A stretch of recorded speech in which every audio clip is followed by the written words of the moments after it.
Hey, Mark's Home Hobbies here. This is Mark. Give me a little update on the RC10 pan car conversion.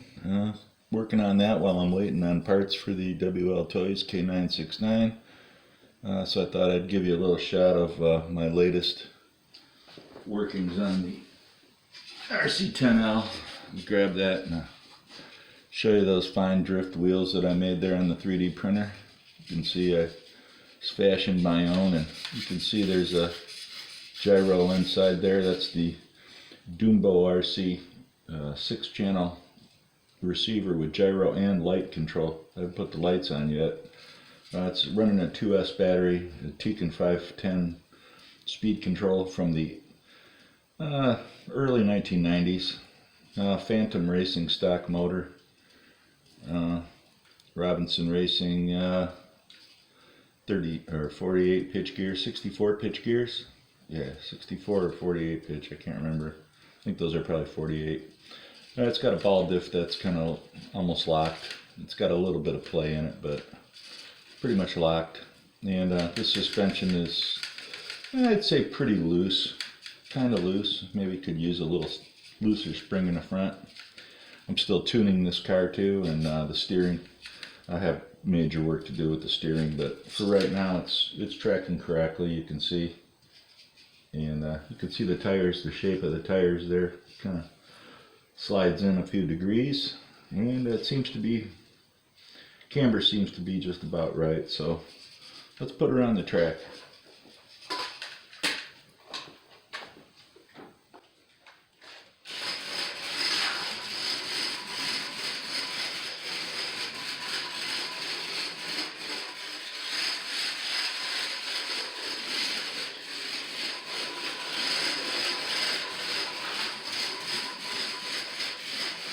And she slides pretty good.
so she slides pretty good there, I'd say, and I still have some work to do, tighten things up, maybe make a few new parts, reconfigure the front end just a little bit to get more steering angle. Since I built this car and I did the parts, I've learned a lot about the suspension tuning, so now I can basically redesign some of the parts just to bring the specs up. Those rear wheels really seem to make a big difference too. It really has just the right amount of grip and everything now, so if it just wasn't for driver error and just a few little mechanical flaws on the car as it is, it would be a really good drift car. It really would be. I think if you drove it, it's very easy to drive. It's very forgiving in terms of the handling. A little bit of work on the controls. This radio right here is the Dumbo RC 6-channel radio, another one of the ones that I have here. It works very good though for the price. I think it was about $30 or $32 plus a couple dollars shipping, $2 or $3 shipping, and yeah, works really good. And I just put it didn't come with this foam on here, so I had an old Kitty radio that happened to have one of the wheels on it and it had the foam on it. It's actually rubber on this one, so I just kind of slipped that on there. It works really good. Yeah, and I would recommend these radios if you want a cheap radio that's a lot of channels and is decent and has some controls, has steering dual rate and trim controls back up in there underneath that plate there. I can see it in the light here, my bad lighting. Yeah, and you can close that, and it has the these are the two other auxiliary channels here, along with there's another auxiliary channel right there, 3-position switch, and it's a very decent